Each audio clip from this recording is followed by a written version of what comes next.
মই আচলতে গীতৰ মাজে মাজে দুই এটি কথা কৈ গৈছোঁ সমস্ত বেয়া পাইছে নেকি কিবা আপত্তি আছে নেকি বেয়া কোনেও নাপাব দেই আচলতে আমাৰ এই আধ্যাত্মিক যিখন যি ৰূপাক্ষ গীত আমি সবে গাই যাওঁ আপোনালোকে শুনি যায় নহয়নে আমি যদি দুই এটি কথাৰে আপোনালোকক আপোনালোকক কৈ যাব পাৰিম আৰু এই অনুষ্ঠানভাৱে ভাবি আমি সফল মনোনীত হ'ব এই ক্ষেত্ৰত মহাপুৰুষৰ পিছৰ পৰা মই আপোনাক সময় কৈ যাম বেছি দীঘলীয়া নকৰোঁ আৰু কি পৰিৱেশন কৰিবলগীয়া আছে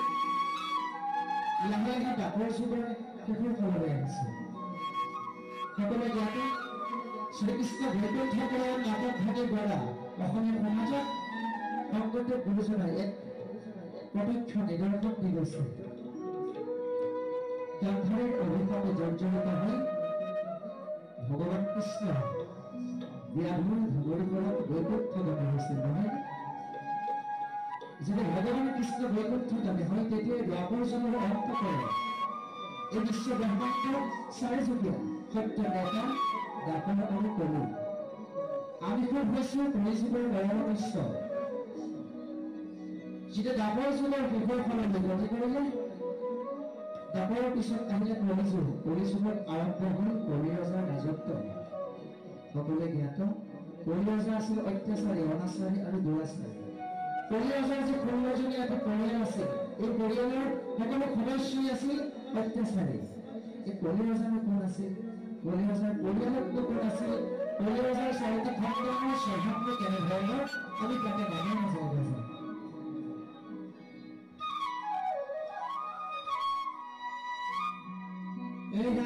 নলিনী নলিনী নামে কলির দুই ভজা লোভ মোহ কাম ক্রোধ কলির রসরে পুত্র হইলা নলিনী আৰু মলিনী নামে দুগৰাকী আছিল কলি ৰজাৰ ভজা আৰু তেওঁলোকৰ গৰ্ভৱতী জন্ম হৈছিল লোভ মোহ আৰু কাম ক্ৰোধ নামৰ চাৰিটি অত্যাচাৰী সন্তান রাম রাম এগোবে হত্যার নামে হরিরা বলি মন্ত্রী প্রিয়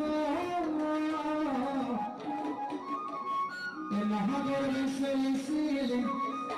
রাজত্ব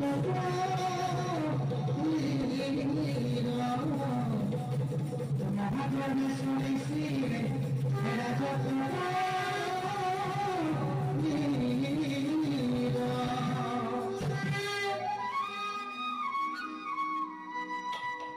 এটা গানে হৈ গৈছে কলি ৰজাৰ চাৰিটি সন্তানৰ কথা লোভ মোহ কাম আৰু ক্ৰোধ এই কথাষাৰ এইকাৰণে কৈ গৈছোঁ আজি আপোনালোকে হৰি কৃষ্ণ মাংগলিক অনুষ্ঠান আয়োজন কৰিছে এই অনুষ্ঠানৰ দ্বাৰা আপোনালোকৰ শ্ৰোতা দৰ্শক তথা পৰম ভক্তসকলৰ দ্বাৰা এই সমাজখনলৈ এটি বাৰ্তা যাওক এই কলি ৰজাৰ যি চাৰিটি সন্তান যি স্বভাৱ অতি ভয়ংকৰ বৰ্তমান সময়ত আমি আধ্যাত্মিক দিশত ধৰিছোঁ ভক্তি মাৰ্গৰ মাজত অকণমান শিকিবলৈ চেষ্টা কৰিছোঁ তাতে হয়তো আমাৰ বহুতো ভুলমতি হৈ যাব পাৰে ভগৱানে মাৰ্জনা কৰিব আমি আশা কৰোঁ আধ্যাত্মিক দিশৰ দ্বাৰা এই অনুষ্ঠানৰ দ্বাৰা আপোনাৰ সন্তানটিক অৰ্থাৎ এই ধৰণৰ স্বভাৱৰ পৰা বিৰত ৰাখিব এদিন চাব আমাৰ সমাজখন নিজে নিজে কৃষ্ণ হৈ উঠিব কলি ৰজাৰ প্ৰথম সন্তানটিৰ নাম হৈছে লোভ যিটো আজিৰ সমাজৰ সৈতে বেয়া স্বভাৱ মোৰ শৰীৰ আজি অসুস্থ মই কোনো এটি বস্তু ভক্ষণ কৰিব নালাগে কিন্তু মই মুখৰ লোভত ৰ'ব নোৱাৰোঁ কি কৰোঁ তথাপিকে খাই দিওঁ নহয় তাৰ ফলত কি হয় হয়তো আমাৰ শৰীৰৰ অসুস্থতা বাঢ়ি যায় হয়তো আমি এটা সময়ত মৃত্যু নিৰ্ধাৰণ কৰিব পাৰোঁ এইটো বেয়া স্বভাৱ তাৰ পিছৰ সন্তানটিৰ নাম হৈছে কি কৰে জানেনে আপোনাৰ সম্পত্তি বেছি হৈছে মই কি কৰোঁ মোৰ বাৰীৰ মাটিখন লাহে লাহে খেলি খেলি নি থাকে কি কৰোঁ মোৰ মাটি অকণমান বেছি হয় নহয়নে কিন্তু নহয় মোৰ যেতিয়া মৃত্যু হ'ব আপোনাৰ যেতিয়া মৃত্যু হ'ব চাৰিদিয়ে কান্ধত লৈ চিতা জুই জ্বলাবলৈ অকণমান হয়তো মাটিৰ অভাৱ হ'ব ই অতি বেয়া স্বভাৱ তৃতীয় সন্তানটিৰ নাম হৈছে কাম কাম ভাৱৰ পৰিপ্ৰেক্ষিতত আজিৰ সমাজখনত কি হৈছে সকলোৱে দেখিছে সামাজিক মাধ্যমৰ যে মোবাইলটো খুলি চালে তেনেধৰণৰ নিউজ দেখা পোৱা যায় নহয়নে কামভাৱৰ পৰিপ্ৰেক্ষিতত আজি নিজৰ ককাকে নিজৰ ভগ্নীক সূক্ষ্ম দৃষ্টিৰে নচোৱা হৈছে, নিজৰ দেউতাকে নিজৰ নৱয়কক সূক্ষ্ম দৃষ্টিৰে নচোৱা হৈছে। কিয় হৈছে? কামভাৱৰ পৰিপ্ৰেক্ষিতত। 4 নম্বৰ সন্তানটিৰ নাম হৈছে ক্ৰোধ। ই আজিৰ সমাজত অতি ভয়ংকৰ, অতি কালন্ত। এইকাৰণে ক্ৰোধৰ পৰিপ্ৰেক্ষিতত পৰি যিজন পিতৃ মাতৃয়ে মোক জন্ম দি 10 মাহ 10 দিন গৰ্ভধাৰণ কৰি জন্ম দি সৰুৰ পৰা ক্ষতি খাব পৰাকৈ ডাঙৰ কৰে, সেই পিতৃ মাতৃক সেই দূৰৰ বৃদ্ধাশ্ৰমখনত থবলৈও নিজৰ পুত্ৰ নিজৰ সন্তানে অকণমানো কুণ্ঠাবোধ নকৰে। এবাৰ ভাবি চাওকচোন, আজিৰ সমাজখন তলগতি কৰিছে আৰু হৈছে কিয়? আধ্যাত্মিক দিশৰ প্ৰতি কাৰো আগ্ৰহ নাই, হৰিনাম ল'বলৈ কাৰো সময় নাই। হৰিনামে কি কৈছে? গুৰুজনাই সপ্ত বৈকুণ্ঠৰ পৰা হৰিনাম নমাই আনি আমাক দি থৈ গৈছে। আমি কি কৰিছো? সেইবোৰ ধৰি ৰাখিব পৰা নাই। গজে কি নহওক, কলিৰাজৰ অত্যাচাৰী পৰিয়ালৰ যেতিয়া ৰাজত্ব আৰম্ভ হৈ অত্যাচাৰ বাঢ়িবলৈ ধৰিলে,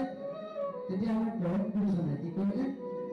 সত্য যুগতে দেৱতাসকলে মুকুত কৰি ৰখা হৰিনাম সপ্ত বৈকুণ্ঠৰ পৰা নমাই আনি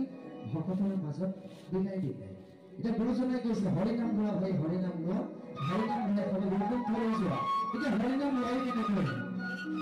আমি কোনোবাই গোৱা দেখিছো, দিগ্গজনে গোৱা দেখিছো, অনুকৰণ কৰিছো, আমি গাই গৈছো নহয়, কিন্তু হয়তো আমি নাজানো গুৰুজনে আমাক কেনেকৈ নাম ল'বলৈ গৈছে। আমি সকলোৱে চাপৰি বজাত নাম লওঁ, ঠিক আছে?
হৰে নাম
Hare